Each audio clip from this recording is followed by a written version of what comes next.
Untuk memahami sejarah barter secara utuh, kita harus memulai dengan membedah kondisi psikologis dan eksistensial manusia pada era Paleolitikum.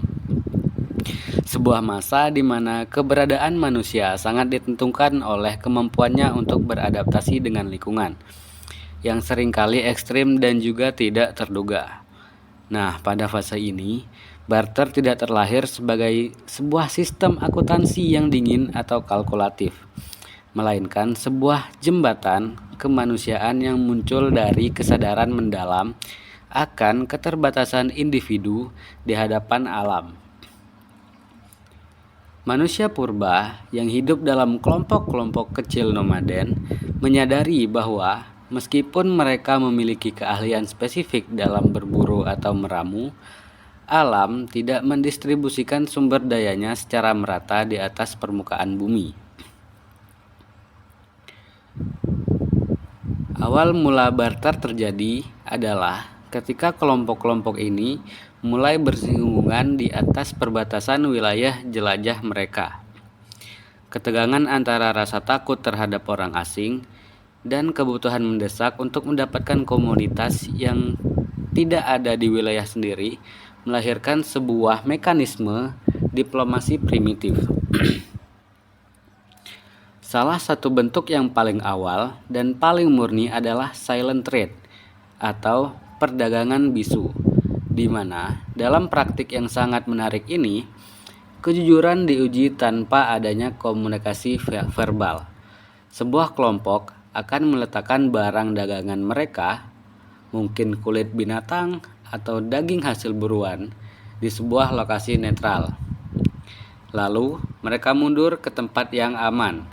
Kemudian kelompok lain akan datang, menilai tumpukan barang tersebut dan meletakkan barang penukar yang mereka anggap setara, seperti biji-bijian atau alat batu obsidian yang dirasa seimbang dengan barang yang akan ditukarkan kepada kelompok lain.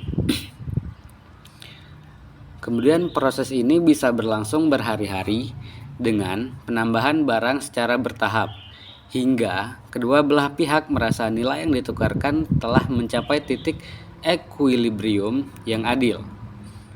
Nah, ini adalah bukti bahwa konsep nilai pada dasarnya bersifat subjektif, yang dimana ditentukan oleh urgensi atau kebutuhan hidup dan juga rasa hormat yang ditimbulkan dari pengakuan atas kerja keras dari pihak lain. Kemudian ada revolusi Neolitik dan munculnya surplus sebagai penggerak ekonomi. Seiring dengan berakhirnya zaman es dan mulainya revolusi Neolitik sekitar 10.000 tahun sebelum Masehi, pola hidup manusia berubah secara drastis. Dari gaya hidup pemburu, pengumpul menjadi masyarakat agraris yang menetap. Perubahan gaya ini membawa dampak yang sangat masif terhadap evolusi barter karena untuk pertama kalinya dalam sejarah peradaban, manusia mampu menghasilkan surplus produksi, yang dimana petani di lembah sungai Mesopotamia yang subur, di tepian sungai Nil di Mesir, dan di sepanjang sungai Indus mulai memiliki lebih banyak gandum, jelai, dan juga hewan ternak daripada yang bisa mereka konsumsi sendiri dalam waktu yang singkat. Surplus inilah yang kemudian menjadi mesin penggerak utama bagi penyebaran barter secara global. Karena kelebihan hasil panen justru dapat dan harus segera ditukarkan dengan barang tahan lama atau alat produksi sebelum membusuk, agar kelompok dari petani ini tidak mengalami yang namanya kerugian. Jadi mereka harus menukarkan barang tersebut atau barter dengan pihak yang lain, seperti pihak-pihak yang ada di sungai mungkin, kemudian juga ada pihak yang lain seperti pihak-pihak penghasil senjata dan juga barang-barang lainnya.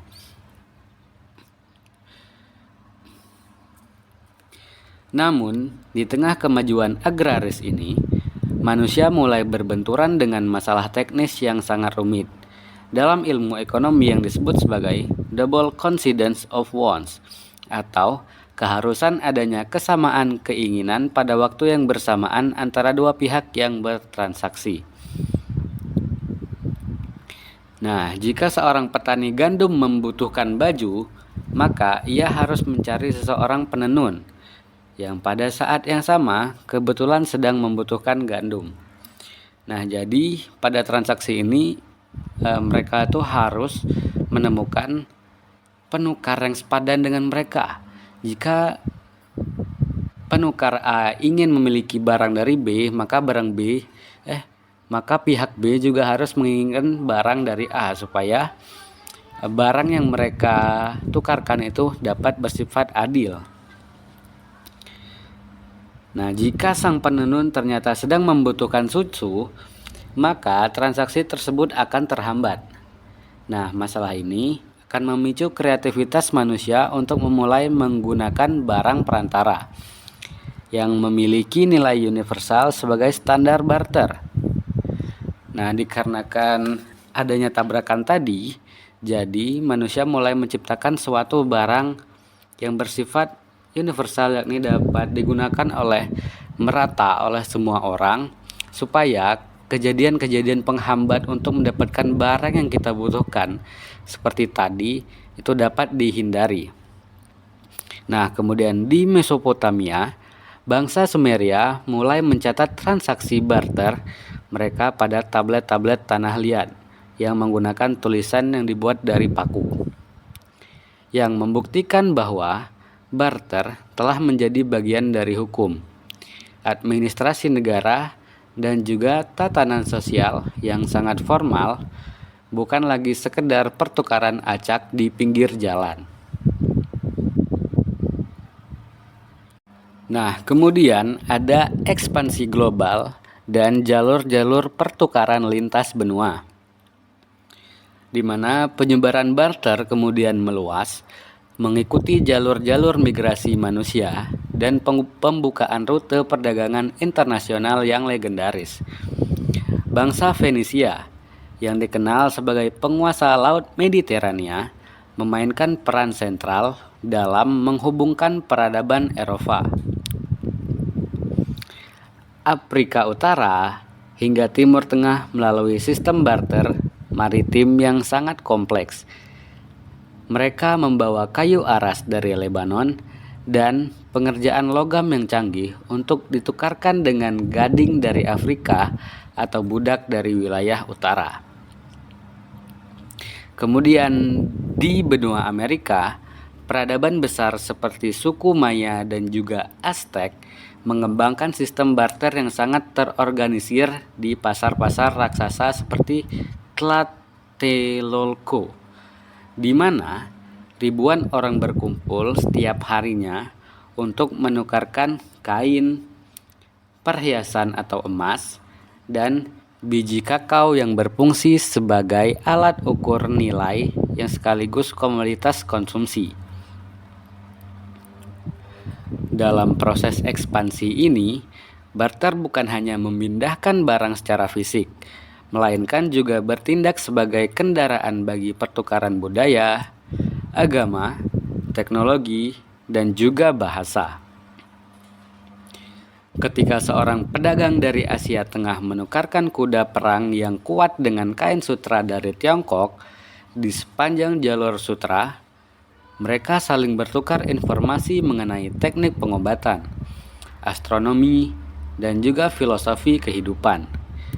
Barter pada masa ini adalah sebuah orkestra ekonomi yang melibatkan kafilah unta yang melintasi gurun Sahara, membawa membara, dan kapal-kapal kayu yang membelah samudera yang ganas. Hal ini membuktikan bahwa barter adalah fondasi dari globalisasi awal, yang dimana ketergantungan antar wilayah menciptakan stabilitas relatif, karena setiap pihak menyadari bahwa kemakmuran mereka bergantung pada keberhasilan transaksi dengan pihak lain. Kemudian dinamika barter di Nusantara. jembatan maritim dan diplomasi rempah.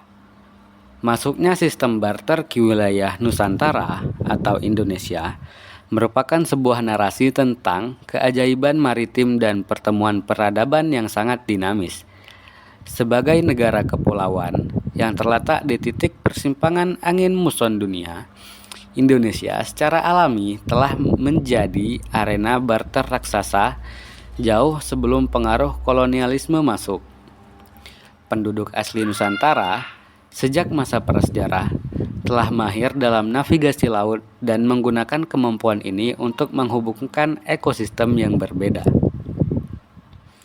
Masyarakat di pedalaman Kalimantan yang menghasilkan gaharu dan damar, atau masyarakat Papua yang memiliki burung cendrawasih akan membawa hasil hutan mereka ke pesisir untuk ditukarkan dengan ikan asin, garam, dan kerajinan tangan dari pulau-pulau tetangga.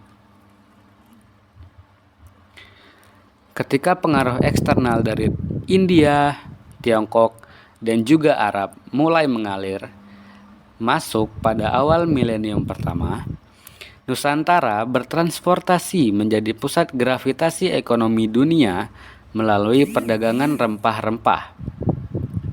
Rempah asli seperti cengkeh dari Maluku dan lada dari Sumatera menjadi komoditas primadona yang mendorong sistem barter pada level yang lebih tinggi.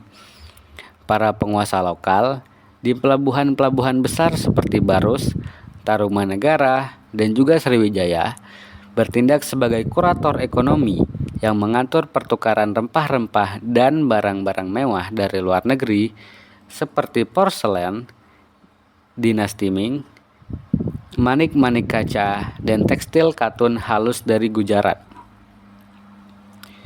Di Indonesia, barter juga memiliki dimensi sosial yang sangat kuat.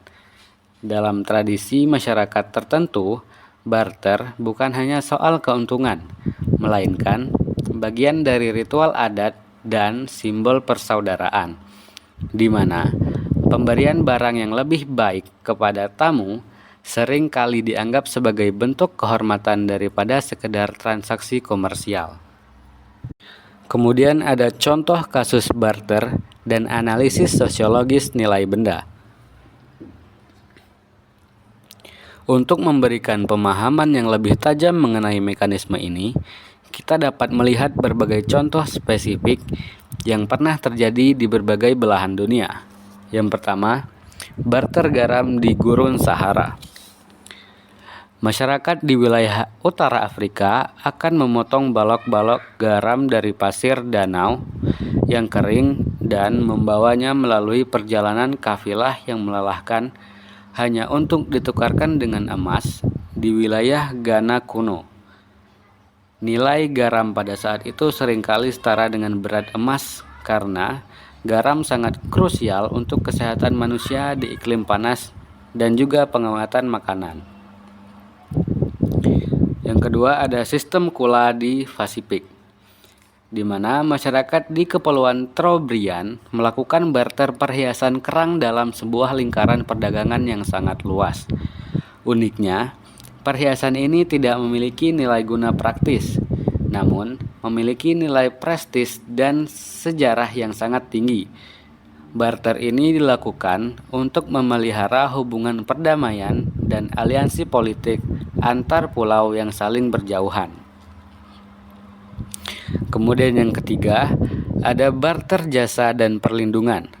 Pada masa feodal di Eropa dan Asia, termasuk di kerajaan-kerajaan di Jawa, rakyat jelata memberikan sebagian hasil panen mereka dan tenaga kerja wajib atau kerja bakti kepada para bangsawan sebagai imbalan atas jaminan keamanan dari serangan luar.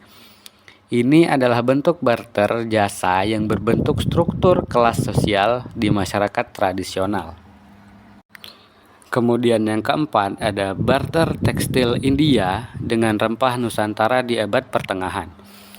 Pada masa kejayaan perdagangan maritim, terjadi sebuah fenomena barter yang sangat spesifik antara para pedagang dari Gujarat, India, dengan penduduk di Kepulauan Maluku dan Sumatera. Para pedagang India membawa kain patola atau kain sutra tenun ganda yang sangat rumit dan mahal, serta katun dengan motif tertentu yang bagi masyarakat lokal dianggap memiliki kekuatan magis atau status sosial yang tinggi. Di sisi lain, para penduduk lokal memiliki akses ke pohon cengkeh dan lada yang di dunia internasional harganya melambung tinggi. Nah, kesepakatan ini seringkali tidak menggunakan mata uang karena bagi petani lada di pedalaman Sumatera, koin perak atau emas asing tidak memiliki kegunaan praktis dalam kehidupan sehari-hari mereka. Mereka lebih memilih mendapatkan selembar kain berkualitas yang bisa digunakan sebagai simbol status dalam upacara adat atau sebagai mas kawin. Transaksi ini melibatkan proses penilaian yang sangat mendalam. Satu bal kain tertentu dapat ditukar dengan jumlah pikul lada yang telah disepakati. Contoh ini menunjukkan bahwa barter seringkali didorong oleh nilai prestise subjektif lebih besar daripada nilai ekonomi objektif. Kemudian yang kelima ada barter baturai di Kepulauan Yap, Mikronesia. Salah satu contoh barter yang paling unik dan hampir menyerupai sistem moneter, namun tetap merupakan pertukaran fisik adalah penggunaan baturai. Penduduk Kepulauan Yap melakukan barter untuk bertransaksi besar seperti pembelian tanah atau mas kawin dengan menggunakan cakram batu kapur raksasa yang dilubangi di tengahnya. Batu-batu ini diproduksi di pulau mereka sendiri, melainkan harus diambil dari Kepulauan Palau yang berjarak ratusan mil laut dengan menggunakan kano laut yang terbuat dari kayu. Dalam kasus ini, barter bukan hanya soal menukar batu dengan barang, tetapi menukar resiko dan juga sejarah. Semakin banyak nyawa yang terancam atau hilang dalam proses membawa batu tersebut dari Palau ke Yap, semakin tinggi nilai barter batu tersebut. Menariknya, karena batu-batu ini sangat berat, terkadang batu tersebut tidak dipindahkan secara fisik saat transaksi. Masyarakat hanya sepakat bahwa kepemilikan batu tersebut telah berpindah tangan. Ini adalah bentuk barter abstrak yang menunjukkan bahwa manusia purba pun telah memiliki dan juga memahami konsep perpindahan nilai tanpa perpindahan fisik barang. Kemudian yang keenam adalah sistem Moka di dataran tinggi Papua Nugini. Di wilayah pegunungan Papua Nugini terdapat sebuah tradisi barter yang disebut dengan Moka. Ini adalah sistem pertukaran hadiah yang sangat kompetitif di mana babi, kerang, dan hasil bumi ditukarkan antar suku.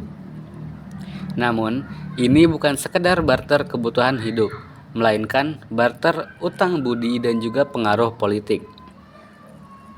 Seseorang akan memberikan sejumlah besar babi kepada pemimpin suku lain sebagai hadiah barter atau barter terhadap pengakuan sosial. Nah, pihak yang menerima kemudian diwajibkan untuk membalas pemberian tersebut di masa depan dengan jumlah yang lebih besar. Misalnya, jika menerima 10 babi, mereka harus membalas dengan 12 babi. Kelebihan 2 ekor babi tersebut adalah bunga atau tanda bahwa pemberi awal memiliki status sosial yang lebih tinggi. Contoh ini memberikan gambaran bahwa barter bisa menjadi instrumen yang membangun hierarki kekuasaan dalam masyarakat yang tidak mengenal sistem perbankan formal. Kemudian yang ketujuh ada barter teh di jalur kuno atau Tea Horse Road pada Tiongkok ke Tibet. Selama lebih dari 1000 tahun, jalur pergunungan yang sangat curam antara provinsi Yunnan di Tiongkok dan dataran tinggi Tibet menjadi saksi bisu dari sistem barter yang sangat vital bagi militer dan kesehatan. Kekaisaran Tiongkok sangat membutuhkan kuda-kuda perang yang kuat dari Tibet untuk memperkuat pasukan kavaleri mereka guna melawan serangan dari utara. Di sisi lain, masyarakat Tibet yang mengonsumsi banyak daging dan lemak hewan sangat membutuhkan teh sebagai sumber vitamin dan penyeimbang nutrisi. karena mata uang tidak praktis dibawa melewati pegunungan bersalju yang ganas. Terjadilah barter langsung. Teh yang didapatkan menjadi bentuk bata atau tea bricks ditukarkan dengan kuda. Satu ekor kuda berkualitas tinggi biasanya dihargai dengan sekitar 60 hingga 100 kg teh bata. Transaksi ini sangat efisien karena teh bata tersebut kemudian bisa digunakan kembali oleh masyarakat Tibet sebagai alat tukar internal mereka, menunjukkan bagaimana komoditas barter dapat bertransformasi menjadi uang komoditas. Kemudian yang ke-8 ada barter masa perang, yakni rokok sebagai mata uang di kamp tawanan. Dalam catatan sejarah Perang Dunia Kedua, khususnya di kamp-kamp tawanan perang atau POW, sistem barter muncul secara spontan sebagai cara bagi para tawanan untuk mendistribusikan barang-barang yang mereka terima dari palang merah.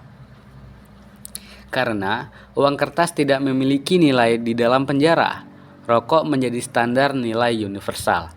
Seorang tawanan yang tidak merokok akan menukarkan jatah rokoknya dengan makanan tambahan, pakaian hangat, atau jasa mencuci baju dari tawanan lain. Harga barang-barang ini di dalam camp akan berfluktuasi berdasarkan pasokan rokok yang masuk. Misalnya, saat kiriman palang merah terlambat, harga sepotong coklat dalam jumlah rokok akan meningkat tajam.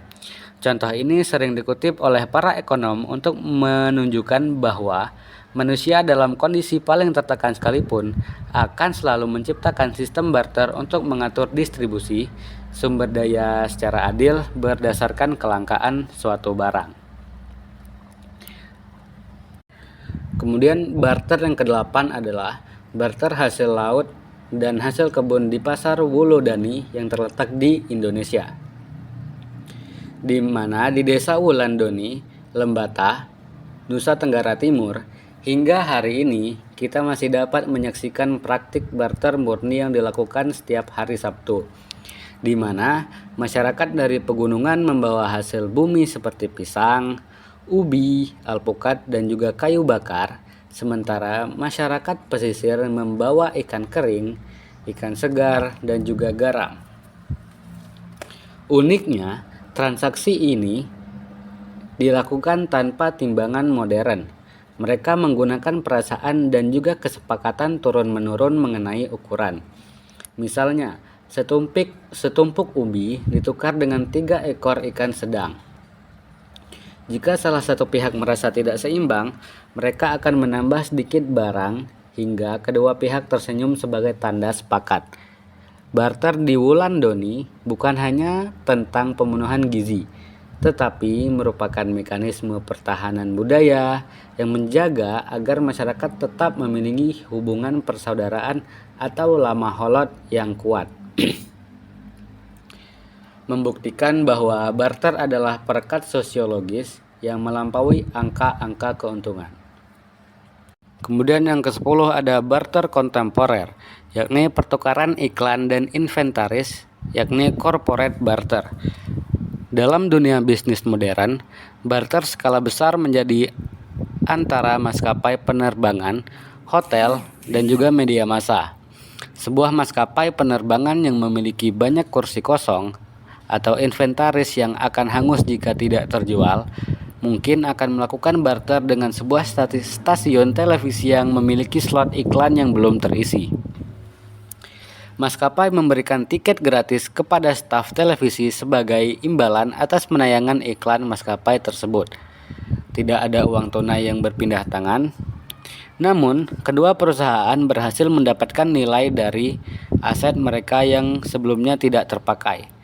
Ini dikenal sebagai reciprocal trading dan merupakan bukti bahwa dalam ekonomi yang paling canggih sekalipun, prinsip dasar barter tetap terjadi dan juga sangat cerdas untuk efisiensi operasional.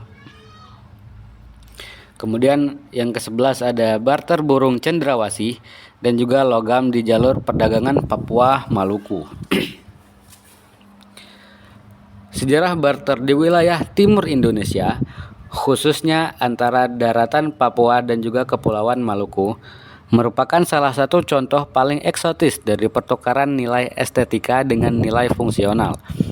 Sejak berabad-abad yang lalu, burung cendrawasih yang dijuluki sebagai Bird of Paradise oleh penjelajah Eropa telah menjadi komoditas barter utama bagi penduduk asli Papua.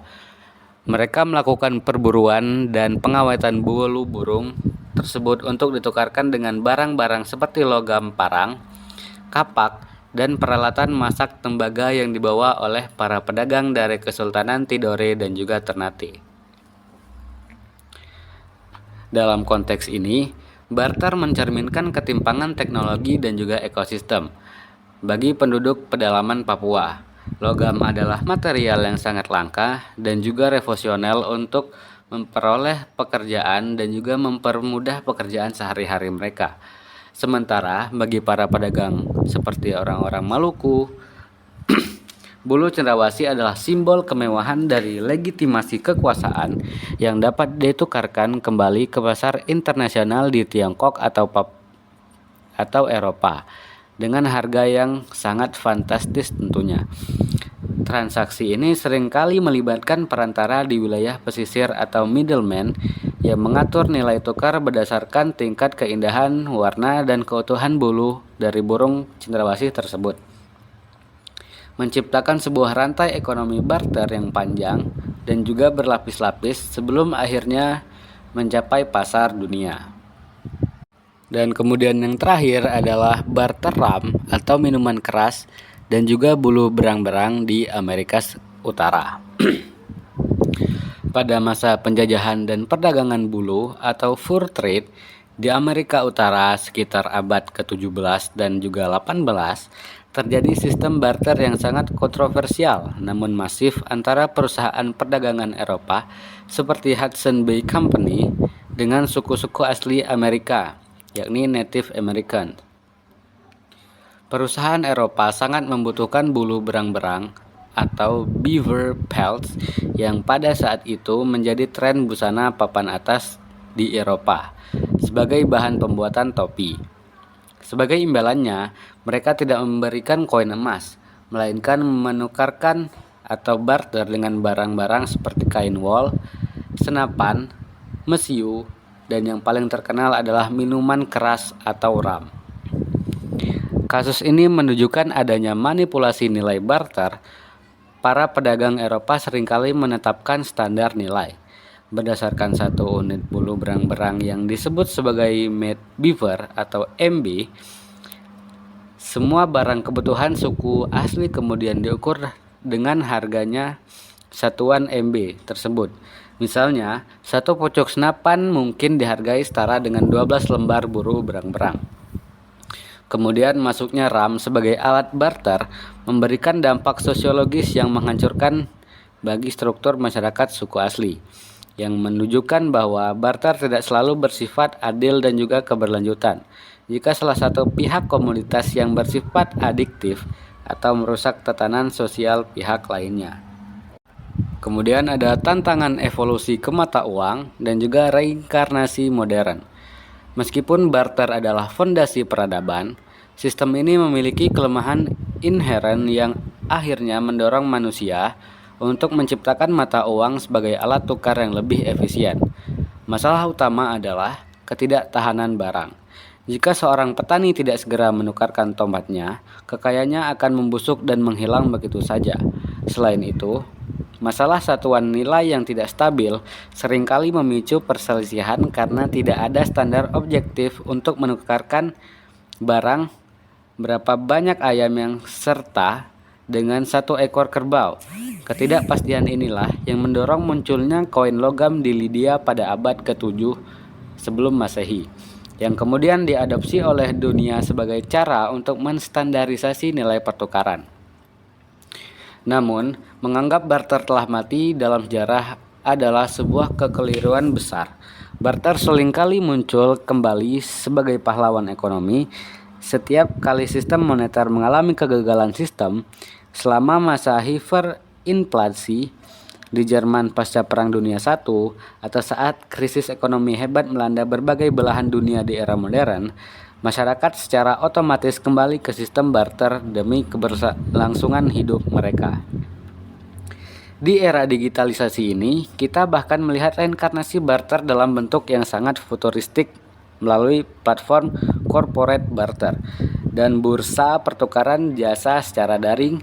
Di sini, nilai tidak lagi diukur dengan uang tunai, melainkan dengan utilitas langsung dan waktu kerja. Sebagai penutup, sejarah barter mengajarkan kita bahwa ekonomi sejati bukanlah tentang angka digital di layar ponsel, melainkan tentang hubungan antara manusia, tentang saling menghargai nilai kerja orang lain, dan tentang bagaimana kita berkolaborasi untuk memenuhi kebutuhan hidup dalam harmoni yang abadi. Barter tetap menjadi ruh dari setiap interaksi manusia yang didasari pada kepercayaan dan juga kebutuhan bersama.